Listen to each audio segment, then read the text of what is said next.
There are jobs that most people never think about. Not because the work is shameful. Not because the people who do it are anything but dedicated. But because the work takes place in the space between the living and the dead. In rooms most people will only ever enter once. In buildings where the silence is a different kind of silence than you find anywhere else on earth. The three people in tonight's stories worked overnight in those buildings. They prepared for what the job required. They knew its rhythms. They had made their peace with what surrounded them. Every hour of every shift. And then something happened. That their training, their experience, their peace could not account for. Something moved. In a room where nothing should have been moving.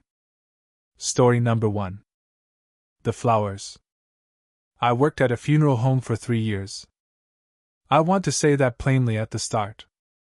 Because people always react to it. And I would rather have the reaction happen now. Before the story begins. I worked there. I was good at the work. The work required care and precision and a certain composure. That I had. I am not a person who is easily unsettled. I need you to understand that about me. Before I tell you what unsettled me.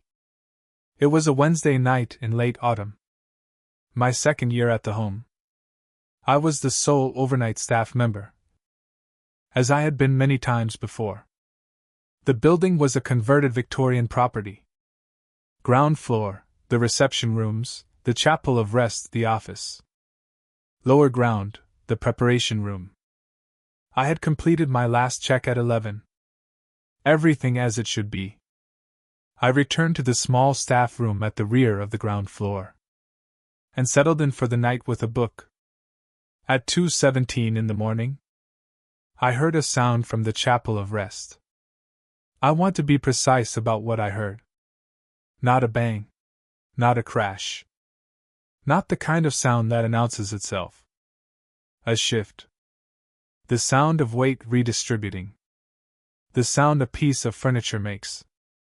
When the load it is carrying moves. I sat with that sound for perhaps 30 seconds. Running through the explanations. The building settling in the cold. A pipe somewhere in the walls. Sound carrying from outside in a particular way. The chapel of rest held one person that night. A man in his late 70s. He had been with us for 4 days. He was in a closed casket. I got up. I walked to the chapel of rest. I stood outside the door for a moment. Then I opened it and switched on the light. The room was exactly as I had left it at 11. The casket in its position. The flowers on the stand beside it. The 2 chairs against the wall for visiting family. Everything still. Everything correct. Except for one thing. The spray of white lilies on the stand beside the casket had been upright at 11. They were now at an angle. Not fallen. Not knocked over. At an angle. As if something had brushed against them. In passing. I stood in the doorway of that room for a long time. I am someone who does not frighten easily. I have said that. I want to tell you that standing in that doorway, looking at those flowers, I felt something I had no professional framework for.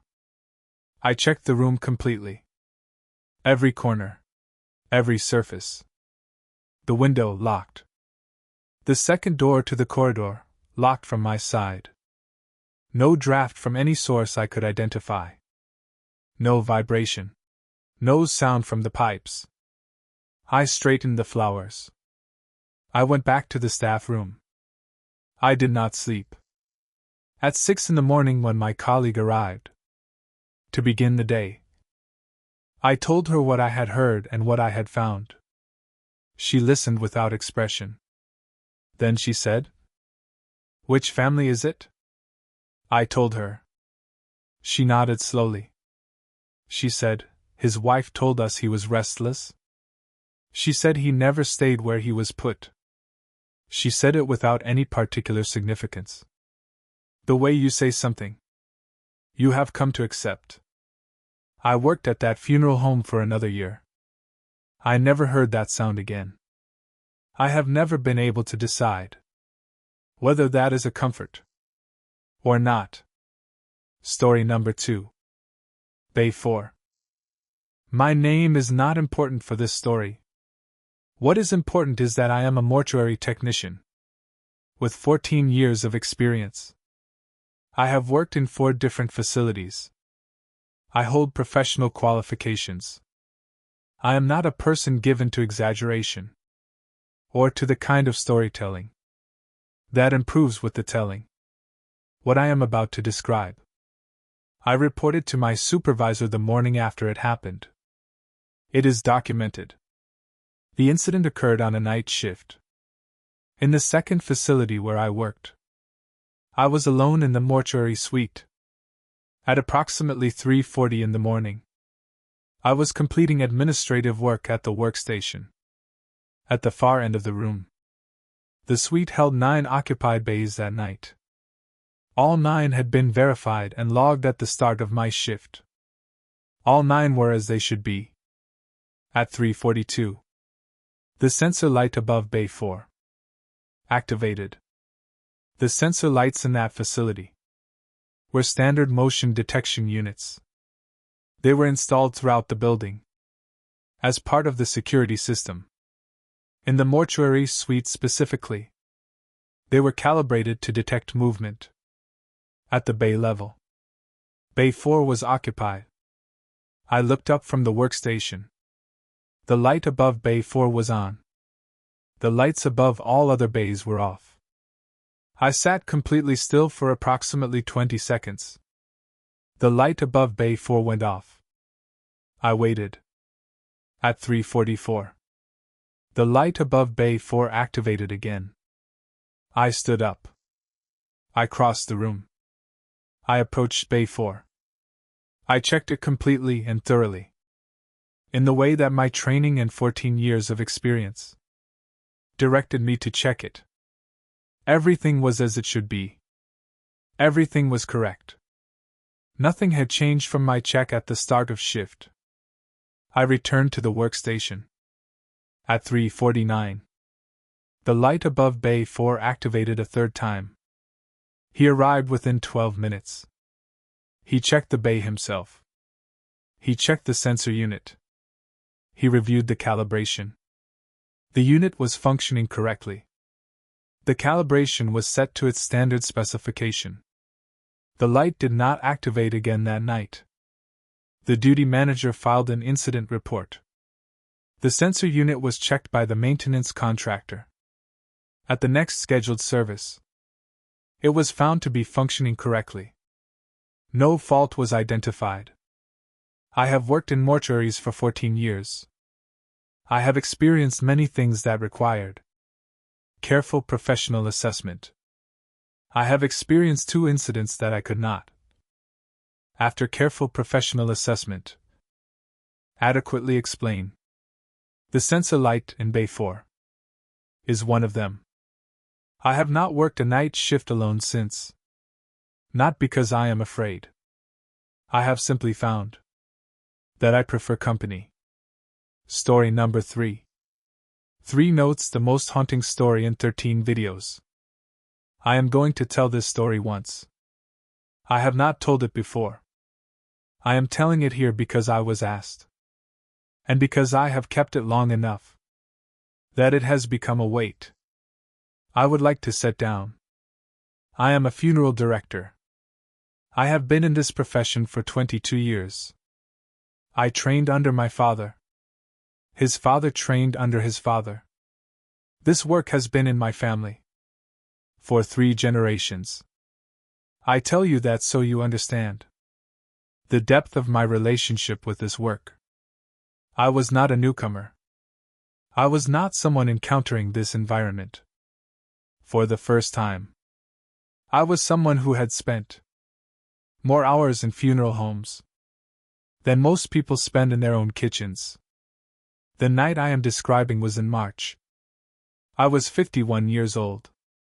I was working late in the office, completing paperwork for 2 services, scheduled for the following day. It was around midnight. The building was otherwise empty. We had 3 families with us that night. In my 22 years, I had learned to think of them that way. Not as bodies. Not as cases. As families. People who had been someone to someone. Who still were. I was at my desk when I heard the piano. We had a small upright piano in the main reception room. It had been there since my father's time. We used it for services occasionally. It was tuned twice a year. It had not been played that evening. What I heard was not a song. Not a melody. Not someone playing. 3 notes. Played slowly, with a pause between each one, as if someone was pressing each key, deliberately, testing it, or saying something, in the only language available to them. I sat at my desk and listened to 3 notes. Come from an empty room. Then silence. I did not go to the reception room immediately. I want to be honest about that. I sat at my desk for several minutes, doing what I had spent 22 years learning to do. Being present with something I did not fully understand. Then I got up. I went to the reception room. I turned on the lights. The piano was against the far wall. Its lid was closed, as it always was when not in use.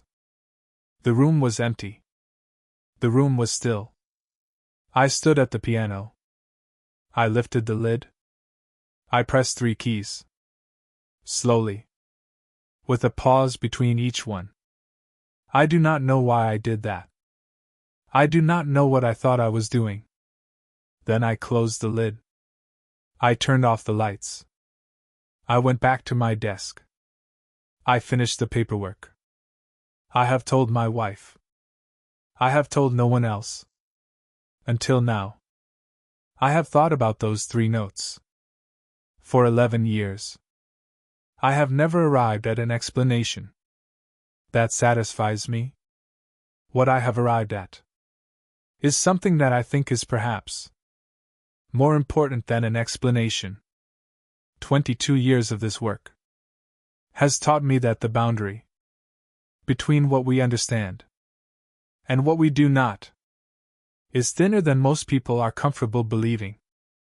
On the night of the 3 notes, something came close to that boundary. I pressed 3 keys in response. I like to think that whatever was on the other side heard me. Most people spend their entire lives never thinking about the rooms these 3 people worked in every night. Not because those rooms are shameful. Not because the people in them deserve to be forgotten. Because thinking about those rooms means thinking about what they contain. And what they contain is the thing we spend most of our lives not thinking about. The people in tonight's stories had made their peace with that. They had found a way to be present in the most honest rooms on earth. Rooms where every pretense has been set aside. Rooms where what remains is only what was real. And in those rooms, on 3 ordinary nights, something reminded them that the work of being present goes both ways. A shift in the weight of flowers. A light that activated 3 times. 3 notes on a piano that had been closed all evening. I am not going to tell you what I think that means. I think you already know what you think it means. Thank you for listening. If you have worked in one of these places, and something happened that you have never spoken about, my email is in the description. I want to hear it. For new stories, subscribe my channel. And tonight, wherever you are, if you press 3 keys on a piano, and something answers, answer back.